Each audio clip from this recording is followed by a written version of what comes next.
Selamat pagi, Rian Akbar. Pagi Pak. Pagi Pak. Ada nih temennya yang lain masih pada belum muncul.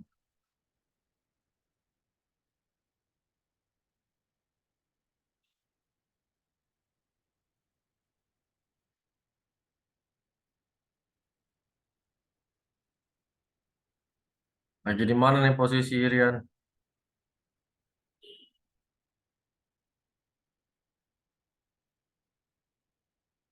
Di rumah Lagi ya? jaga usaha Pak. Hah? Lagi jaga toko Pak.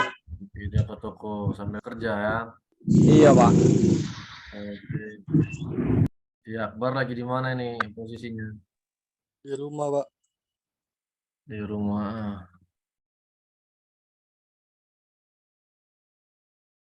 Baik, nih si Nuke baru masuk. Nuke di mana posisinya Nuke?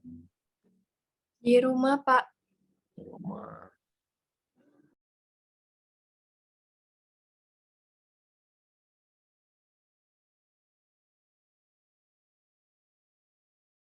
Ya, mungkin teman-temannya masih on the way ya kan ke ruang Zoom mencari sinyal mungkin sehingga belum join. Kalau minggu lalu ada 7 mahasiswa yang masuk, ini kita tunggulah untuk yang lainnya masuk sambil berjalan. Kita mulaikan untuk perkuliahan kita. Mudah-mudahan hari ini kita dalam keadaan sehat walafiat.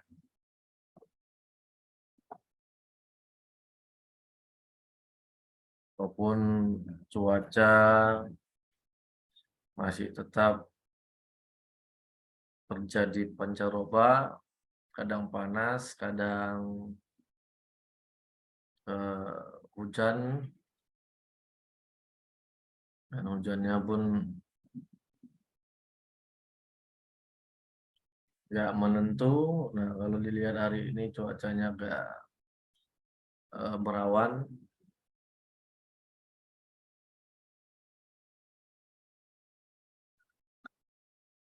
Baik, sesuai dengan portal kita, maka untuk perkuliahan secara online tinggal 2 pertemuan lagi, pertemuan ke-6 dan ke-7 di akhir bulan 11 dan awal bulan 12 kita akan melaksanakan UTS yang dilaksanakan secara tatap muka. Nah, setelah pertemuan 8, seterusnya kita tatap muka, tidak ada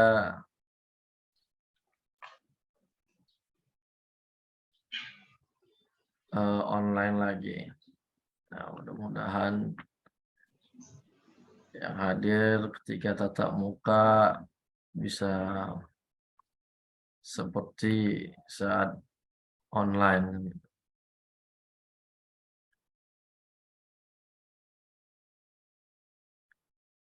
Baik, kita lanjutkan perkuliahan kita. Yang sudah ada menambah yang hadir, sudah ada 5 orang.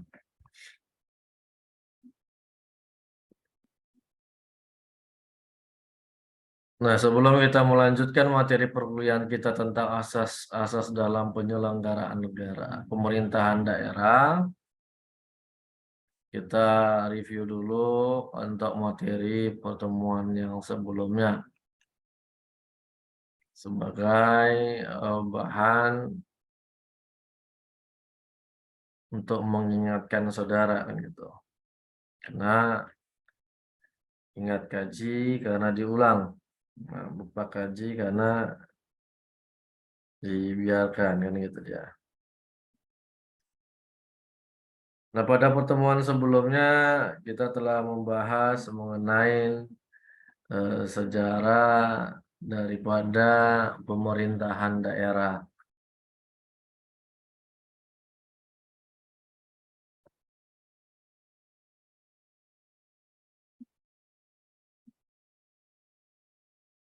Nah, kita sudah sama-sama mengetahui bahwa sebelum Indonesia merdeka atau bahkan sebelum pemerintah Belanda dan Jepang memasuki wilayah Indonesia ataupun menjajah Republik kita, Indonesia telah mengenal sistem pemerintahan,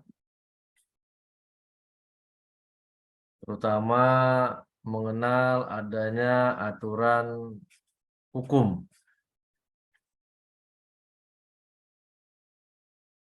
sebagai pelaksanaan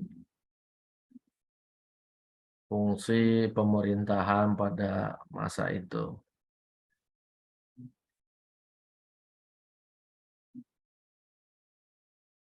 Nah, apa saja hukum yang masuk pada masa sebelum pemerintah Belanda menguasai Nusantara? Jadi awalnya Indonesia ini belum ada namanya. Jadi masih bernama Nusantara. Kan kita sudah sama-sama sepakat bahwa Indonesia dulu merupakan negara kerajaan, mana sistem pemerintahannya adalah monarki, kan? Raja sebagai kepala negara dan kepala pemerintahan pada masa itu. Sama dengan sekarang kita anut sistem presidensil. Presiden adalah kepala negara, presiden juga sebagai kepala pemerintahan.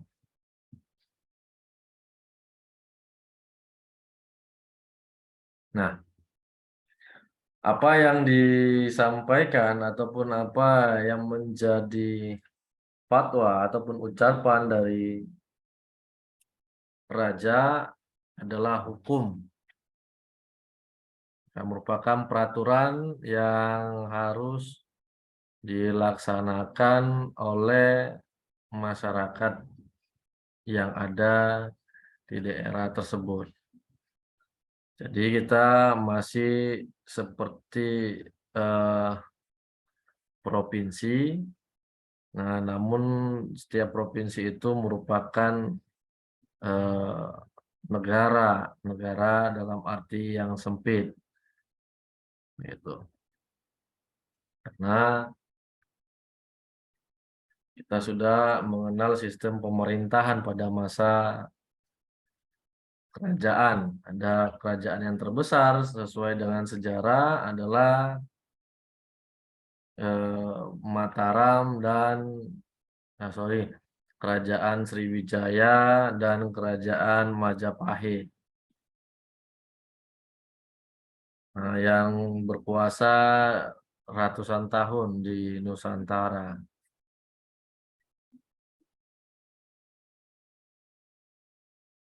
Nah, raja-raja ini juga dibantu oleh pejabat-pejabat yang ditunjuk untuk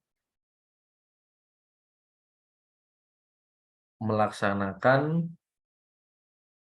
apa yang menjadi perintah dari raja, apa yang menjadi aturan hukum yang telah ditetapkan oleh raja.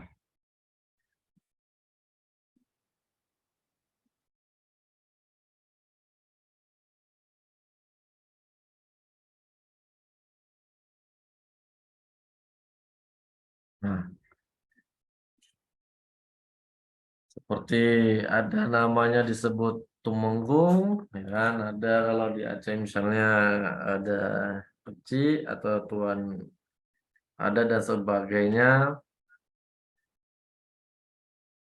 Nah, kalau di Tanah Dili misalnya ada Dato yang memimpin pemerintahan dengan skala lebih kecil dari seorang raja.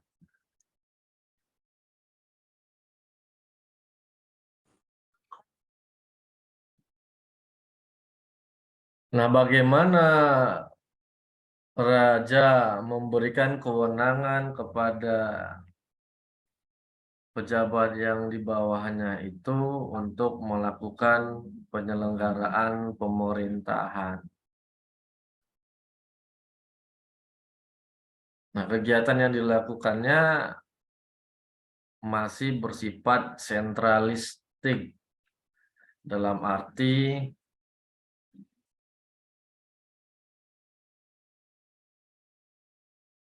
pejabat-pejabat yang ditunjuk itu bekerja tetap sesuai dengan yang diamanatkan oleh raja. Tidak bisa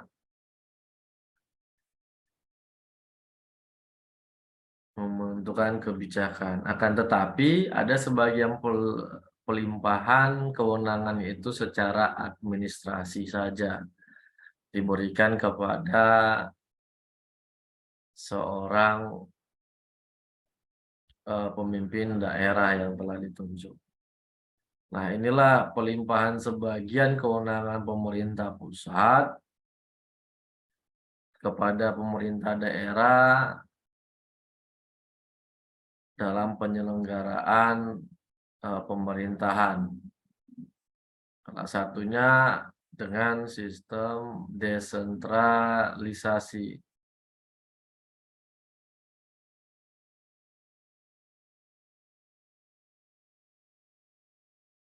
Kenapa itu desentralisasi? Merupakan dari kata desentrum yang berarti melepas dari pusat. Dan melepas dari pusat. Nah, sumber katanya merupakan sentralisasi. Nah, sentral, pusat, kan gitu, terpusat. Nah, sehingga desentralisasi menjauh dari pusat, namun dalam arti tidak putus sama sekali dengan pusat, tetapi hanya menjauh. Artinya, pemerintah pusat masih tetap memiliki kewenangan dalam pengawasan terhadap jalannya pemerintahan di daerah. Nah, masih adanya campur tangan pemerintah pusat dalam sistem pemerintahan daerah. Karena sama seperti sistem kerajaan, ya daerah-daerah yang ditunjuk yang sudah memiliki pemimpin tetap bekerja sesuai dengan yang diamanatkan. Nah, kalau kita lihat otonomi itu adalah hak dan kewenangan yang dimiliki oleh daerah untuk mengurus urusan dan kepentingannya sendiri. Nah, di mana ada berdasarkan asas otonomi dan tugas pembantuan.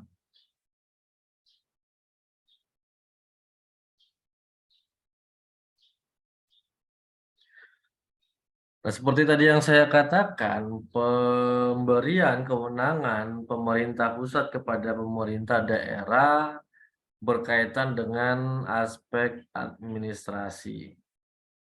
Salah satu bagian penting dari administrasi adalah organisasi. di mana sebuah organisasi selalu terdiri atas jenjang hierarki. Jenjang hierarki ini ada yang tingkatannya banyak dan ada yang tingkatannya sedikit. Dan misalnya ada pemerintah pusat, pemerintah daerah tingkat 1, tingkat 2, dan tingkat 3. Nah, ada pula pemerintah pusat, pemerintah daerah tingkat 1, pemerintah daerah tingkat 2, dan sampai dengan ke bawahnya. Ya, ada kecamatan, ada juga kelurahan, ada desa. Nah, pada setiap jenjang hierarki ini bertanggung jawab atas satuan organisasi yang menjadi wewenangnya. Misalnya gubernur provinsi yang bertanggung jawab adalah gubernur. Kabupaten yang bertanggung jawab adalah bupati. Kota Madia yang bertanggung jawab adalah wali kota. Nah, demikian seterusnya. Jadi menunjukkan bahwa pemberian sebagian kewenangan pemerintah pusat kepada pemerintah daerah ini mengakibatkan si penerima tanggung jawab, si penerima tugas tadi harus bertanggung jawab sendiri terhadap segala kebijakan, segala aktivitas yang dilakukannya yang berkaitan dengan penyelenggaraan pemerintahan.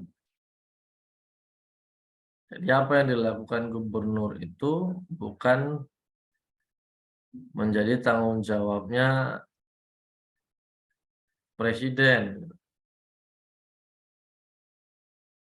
Nah, melainkan yang bertanggung jawab adalah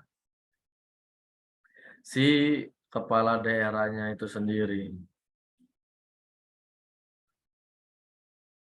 Karena dia telah diberikan wewenang secara administrasi. Jadi segala sesuatu aktivitas yang dilakukannya harus sesuai dengan kaidah hukum yang ada, harus sesuai dengan persyaratan-persyaratan yang telah ditentukan oleh peraturan perundang-undangan.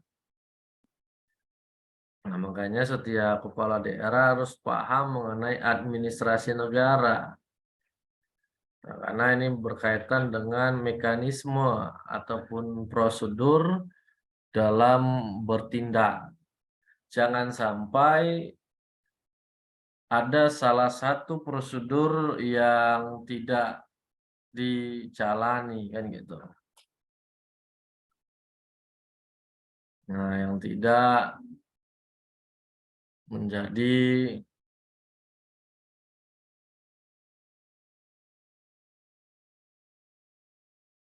syarat yang sudah ditetapkan, namun diabaikan oleh si pemegang jabatan tadi. Organisasi yang besar dan kompleks seperti negara Indonesia tak akan efisien jika semua kewenangan politik dan administrasi diletakkan pada puncak hierarki organisasi atau pemerintah pusat. Karena pemerintah pusat akan menanggung beban yang berat. Juga tidak cukup jika hanya dilimpahkan secara dekonsentratif kepada para pejabatnya di beberapa wilayah negara. Nah, seperti pertemuan sebelumnya tentang otonomi daerah, tentang sejarah daripada pemerintahan daerah, otonomi daerah. Nah, dengan luasnya Indonesia, presiden tidak akan mampu untuk mengakomodir, kan gitu. pembangunan di daerah.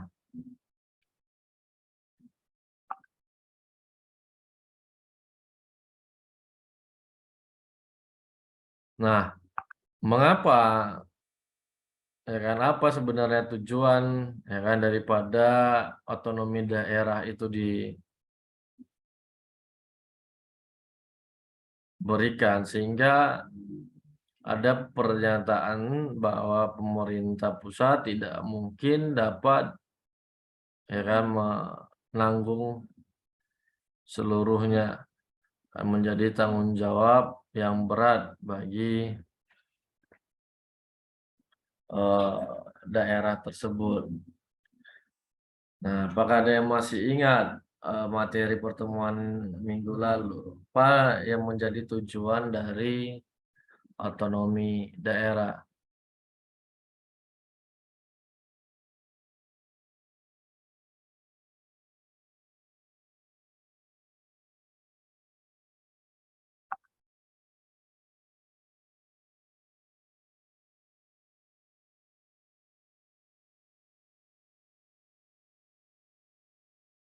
Ya, siapa yang bisa memberikan pendapatnya?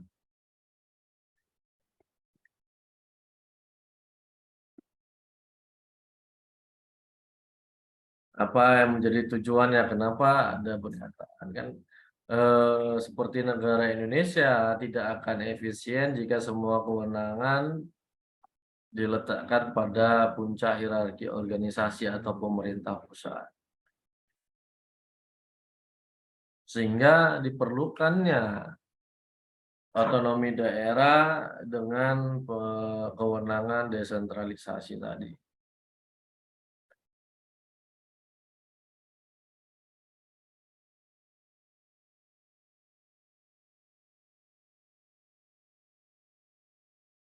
Ada yang bisa ngasih pendapatnya? Tujuan otonomi daerah untuk meningkatkan pelayanan umum, Pak. Oke, yang lain?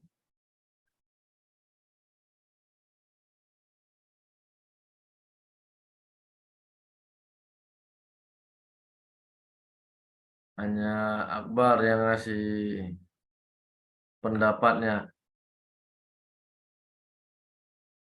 Yang lain gimana? Idem aja. Atau karena sibuk ya kan kayak si Sirian tadi lagi ada yang bekerja ya kan. Nah, jadi ya salah satu tujuannya tadi yang seperti disampaikan si Akbar adalah untuk meningkatkan pelayanan publik. Nah, kemudian dengan peningkatan pelayanan publik itu maka dapat memberikan kesejahteraan kepada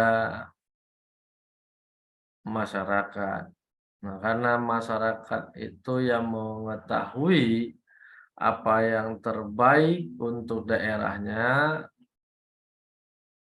maka pemerintah pusat perlu untuk memberikan sebagian kewenangannya kepada daerah untuk mengurus urusannya sendiri. Artinya bagaimana mengembangkan, memajukan daerahnya untuk juga menggali kreativitas yang ada di dalam masyarakat, ya kan, dan melibatkan fungsi daripada DPR sebagai wakil rakyat untuk menampung segala aspirasi daripada masyarakat setempat. Ya kan, yang bermula dari kegiatan yang dilakukan secara terus-menerus, kemudian menjadi sebuah hukum bagi daerah itu sendiri. Nah, agar kewenangan tersebut dapat diimplementasikan secara efisien dan akuntabel, maka sebagian kewenangan politik dan administrasi perlu diserahkan pada jenjang organisasi yang lebih rendah. Nah, ini dia. Jadi untuk efisien dan akuntabelnya. Nah, dari pernyataan tersebut kita bisa lihat ternyata pelimpahan itu ataupun desentralisasi yang diberikan oleh pemerintah pusat kepada pemerintah daerah hanya dalam dua wewenang secara umumnya, yaitu politik dan administrasi.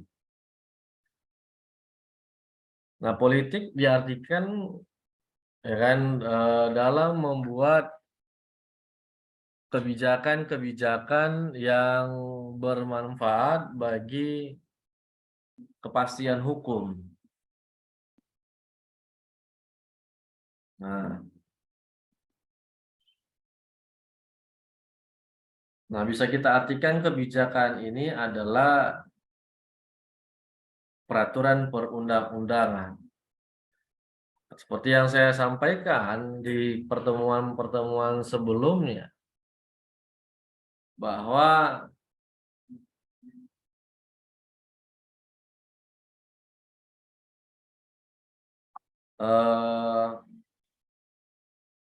ketika seseorang menjabat sebagai kepala negara, maka Yang penting jangan nangis lah di situ. hal yang paling utama dilakukannya adalah membuat peraturan, membuat regulasi. Kenapa? Kalau tidak ada regulasi ataupun peraturan, maka kepala daerah tersebut tidak akan bisa untuk bekerja.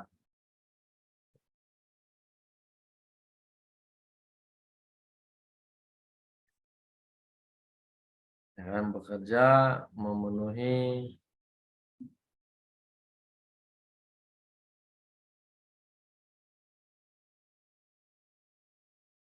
apa yang menjadi rencana kerjanya.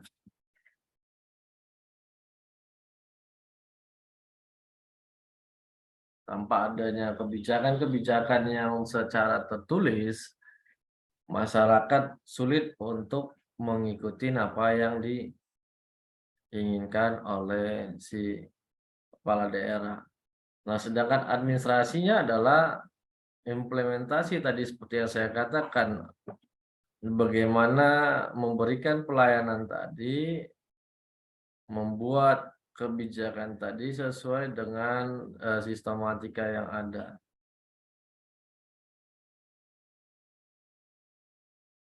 Nah, sehingga apa yang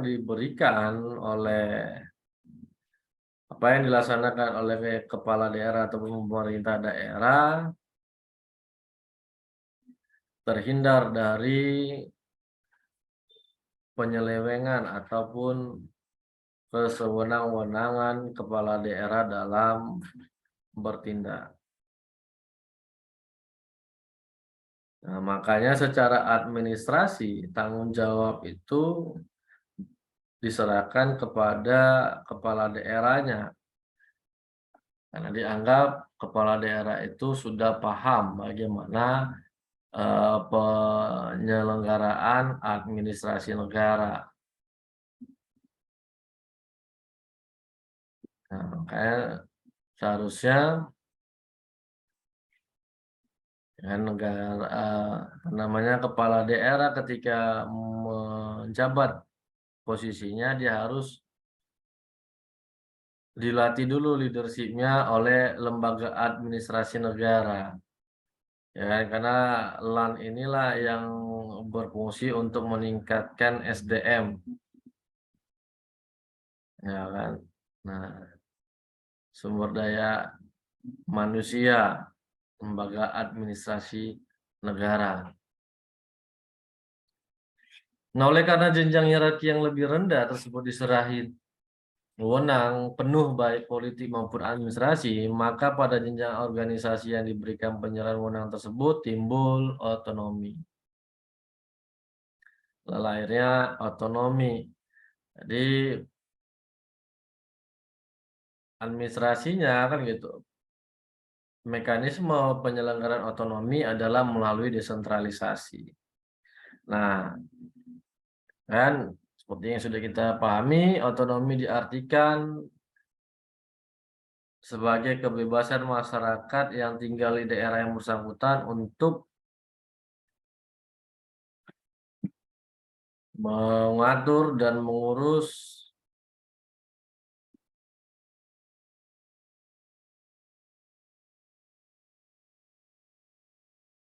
kepentingannya sendiri. Dengan demikian desentralisasi menimbulkan otonomi daerah. Nah, jadi aktivitasnya adalah otonomi, ya aktivitasnya desentralisasi, kemudian hasilnya adalah otonomi. Karena otonomi tersebut merupakan konsekuensi logis penerapan asas desentralisasi pada daerah. Dalam desentralisasi, pejabat yang menerima tanggung jawab adalah pejabat daerah otonom.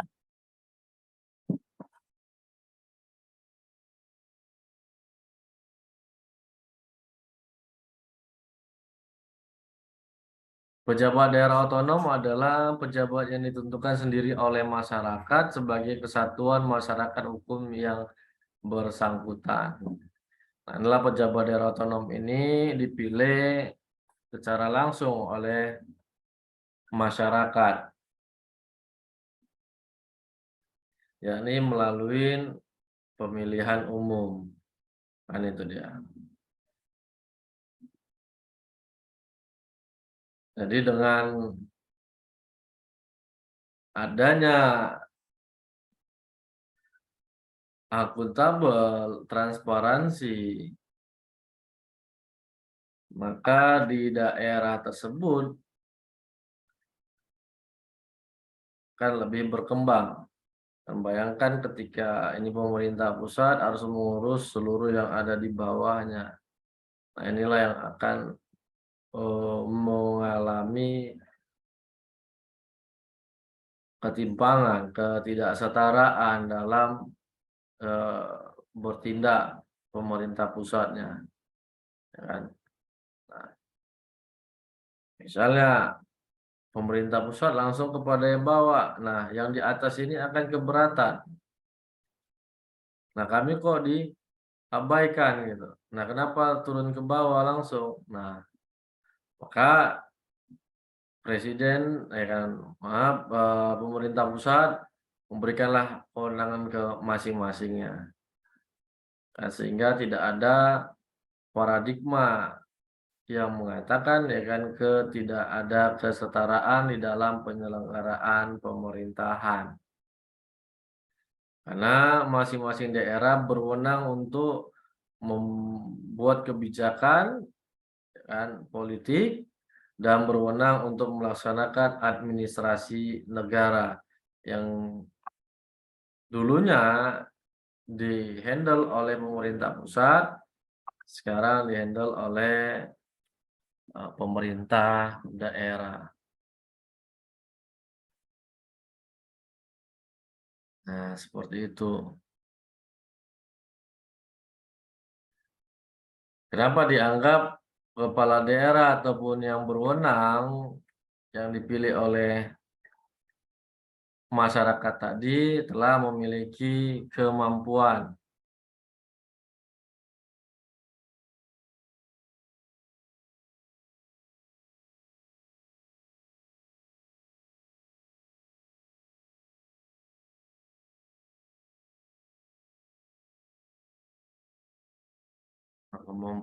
dalam bidang politik dan administrasi. Nah, bagaimana pengertian dari desentralisasi menurut para ahli?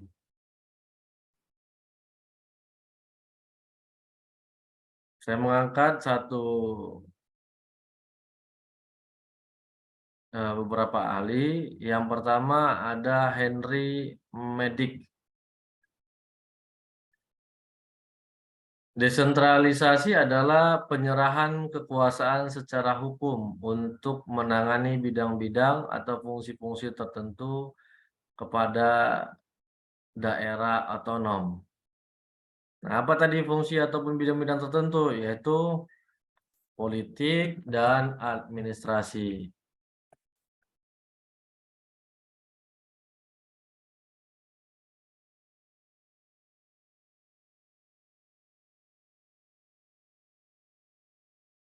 Walaupun tidak tutup kemungkinan dalam pengelolaan keuangan, karena dalam pelaksanaan administrasi ataupun politik ini memerlukan anggaran. Nah, tidak mungkin seorang kepala daerah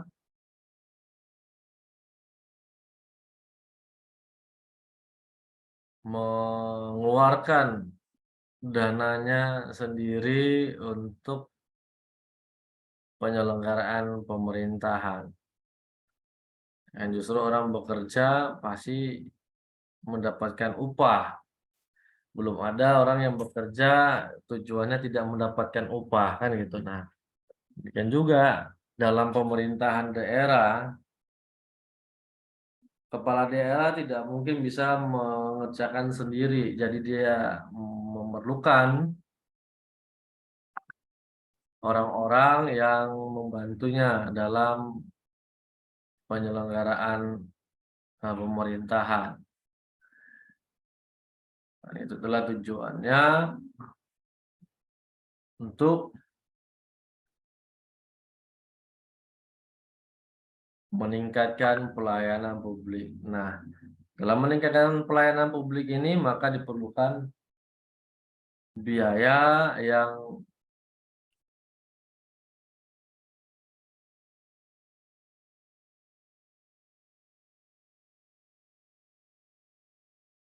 dapat meningkatkan kinerja dari, katakanlah, aparatur sipil negara dalam memberikan pelayanan.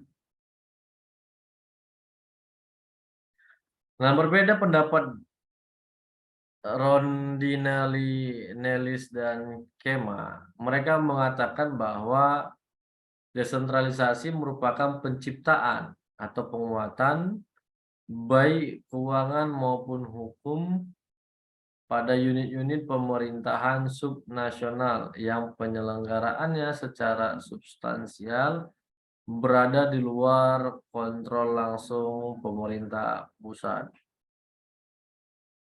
Jadi penciptaan atau penguatan keuangan dan hukum. Nah, kalau dia Rodinelli mengatakan penguatan daripada keuangan dan hukum. Kalau dia Henry, nah bidang-bidang tertentu ya seperti dengan politik dan administrasi. Inilah pengembangannya dari si Henry, bahwa tidak hanya politik dan administrasi, tetapi juga keuangan dan hukum tepatnya. Nah, karena tugas pemerintah daerah juga bagaimana meningkatkan devisa negara melalui daerah. Nah, dengan peningkatan devisa maka APBD juga akan meningkat.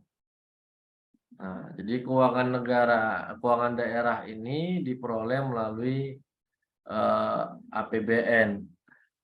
Setiap tahunnya daerah mengajukan kepada pusat untuk anggaran dana belanja. Nanti pusat akan mempertimbangkan seberapa perlu dan seberapa urgensitas terhadap penyaluran, kan gitu, rencana belanja daerah setiap tahunnya. Jadi anggaran pendapatan belanja ini dirumuskan oleh pemerintah bersama dengan DPR. Kalau di pusat Presiden dan DPR RI, kalau di daerah kepala daerah, gubernur, bupati, wali kota maupun DPRD provinsi ataupun DPRD kabupaten kota.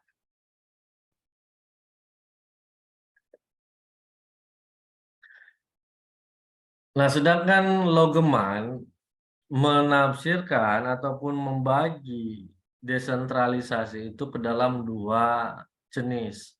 Ada desentralisasi jabatan dan ada desentralisasi ketatanegaraan. Nah, kalau dia jabatan, pelimpahan kekuasaan dari alat perlengkapan negara tingkat lebih atas kepada bawahannya guna melancarkan pekerjaan di dalam melaksanakan tugas pemerintahan. Misalnya menteri kepada gubernur, gubernur kepada bupati atau wali kotanya, bupati wali kota kepada dinas-dinas terkait, kemudian kepada misalnya kecamatan, kelurahan ataupun desa. Nah, ini berdasarkan jabatannya, ya kan, sama tadi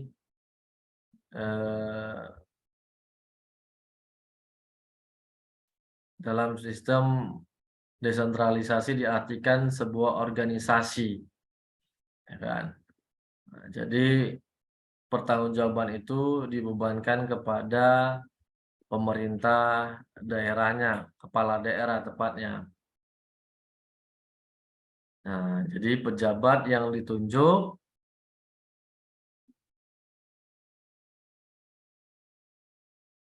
dan harus bertanggung jawab terhadap semua yang dilakukannya. Karena pada desentralisasi jabatan, rakyat atau lembaga perwakilan daerah tidak ikut campur atau dibawa-bawa dalam urusan administrasi yang dilakukan oleh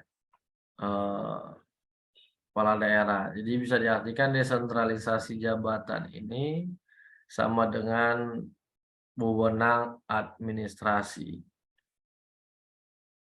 Kenapa? Karena yang buat sistem administrasinya yang melakukan adalah si pemerintah daerah tersebut ataupun kepala daerah. Jadi dianggap kepala daerah telah cakap dalam membuat satu kebijakan, ya kan? Nah, bila bertentangan, nah itulah yang nantinya mengakibatkan si pejabat tadi kan tersangkut kepada perkara-perkara terutama yaitu tindak pidana korupsi. Nah, yang kedua, ketatanegaraan ini diartikan juga seperti desentralisasi politik, yaitu pelimpahan kekuasaan perundang-undangan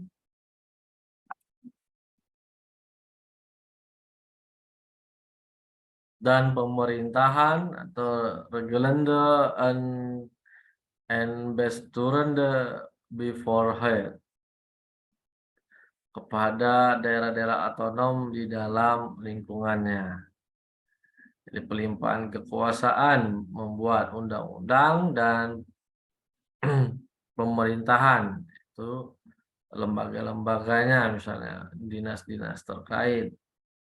Di dalam desentralisasi ketatanegaraan ini, rakyat dengan menggunakan dan memanfaatkan saluran-saluran tertentu ikut serta dalam pemerintahan dengan batas wilayah daerah masing-masing. Nah, inilah dia dalam perundang-undangan. Karena kepala daerah dalam membuat ataupun merumuskan rancangan peraturan daerah harus melibatkan rakyat, yaitu melalui DPR. Nah, sehingga dalam segi politik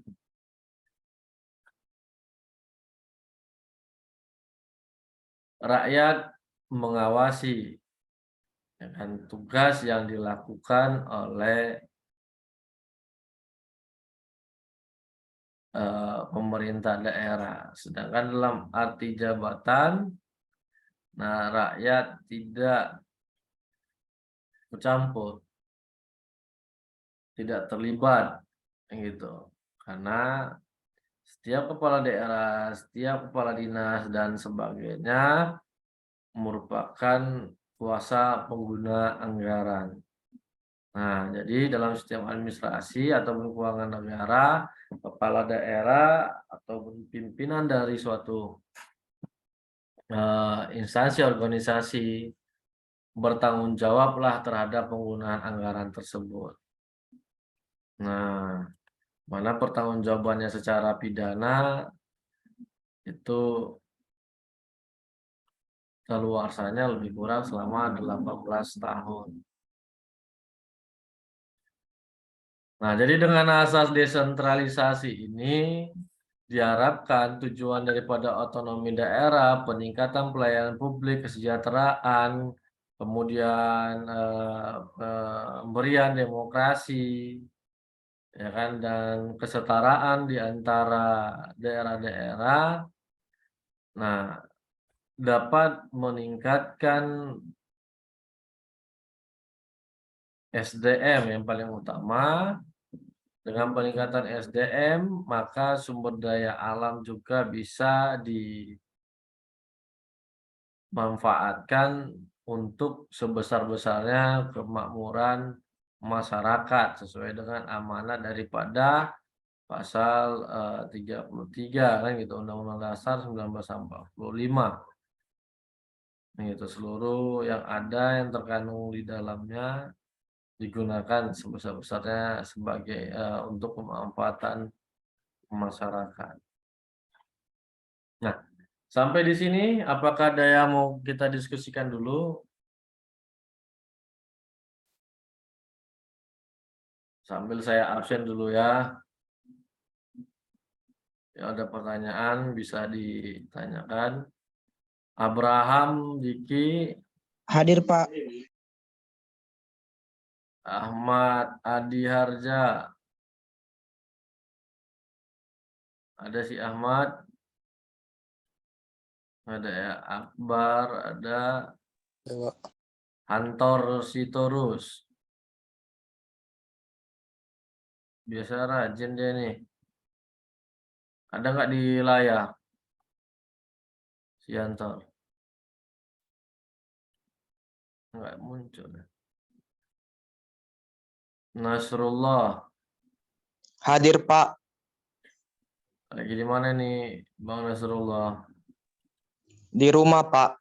Lumayan. Nuke, Hadir, Pak. Rizky Pratama,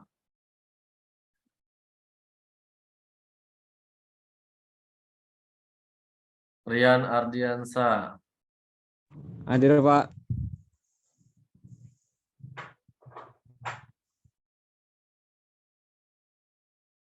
Sopian Anugrah Laia. Hadir, Pak. Lagi di mana posisi kok? Menggema. Lagi kerja? Enggak, Pak. Lagi di rumah, Pak. Terakhir Tasya Widya Jayantika.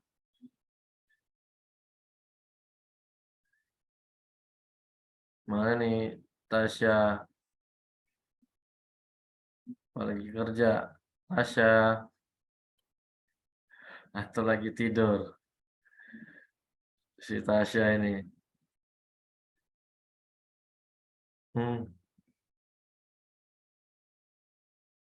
7 yang hadir. 1, 2, 3. Oke, pas berarti. Dan biasa si Hantor hadir minggu lalu datang dia si Hantor. Hari ini kok belum muncul ya? Nggak ada kabar dari temannya yang lain. Atau di kelas ini memang nggak satu apa ya, nggak satu kelas dari semester sebelumnya, atau baru jumpa pada semester ini? Iya, Pak. Oh iya, Iya, Pak.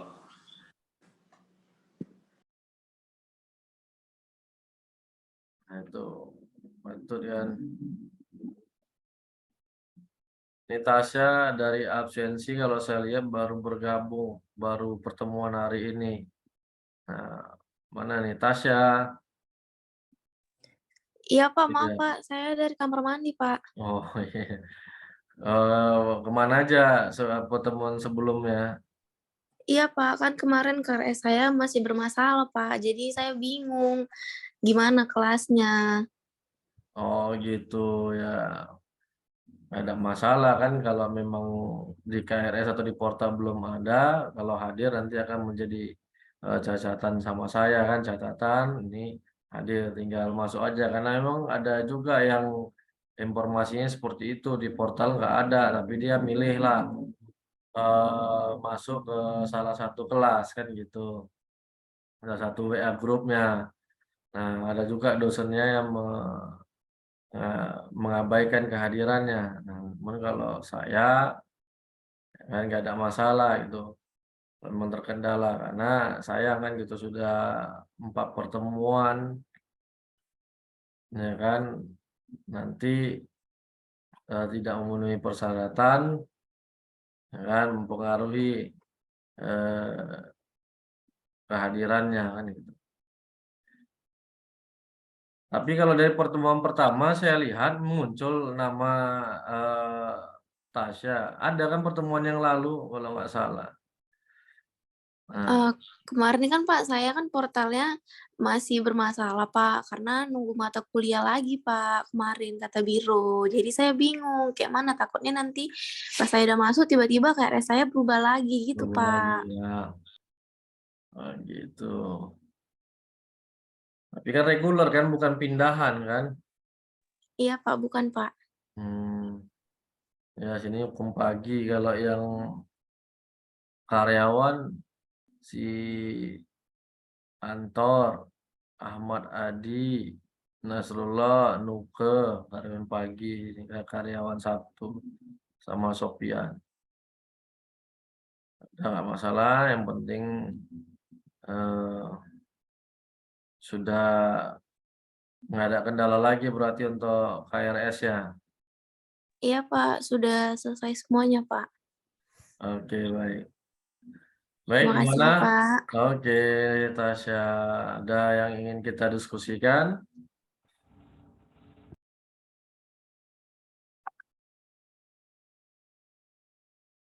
Atau kita akhiri perkuliahan pada hari ini?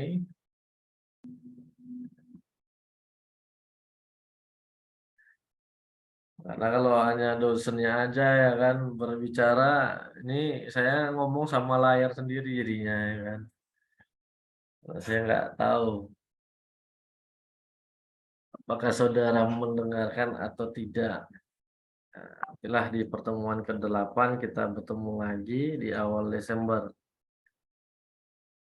Kan gitu.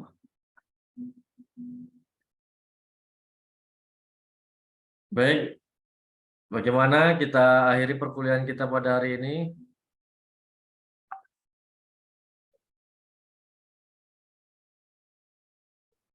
Gimana? Akbar, Sofyan, Abram,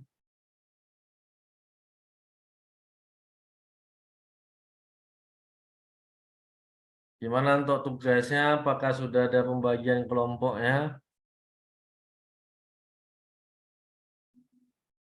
Belum, Pak. Wah, gimana ini? Belum, Pak. Ya kan, tinggal 5 pertemuan lagi, ya kan? Ataupun 1 bulan lagi untuk menyiapkan tugasnya kan gitu.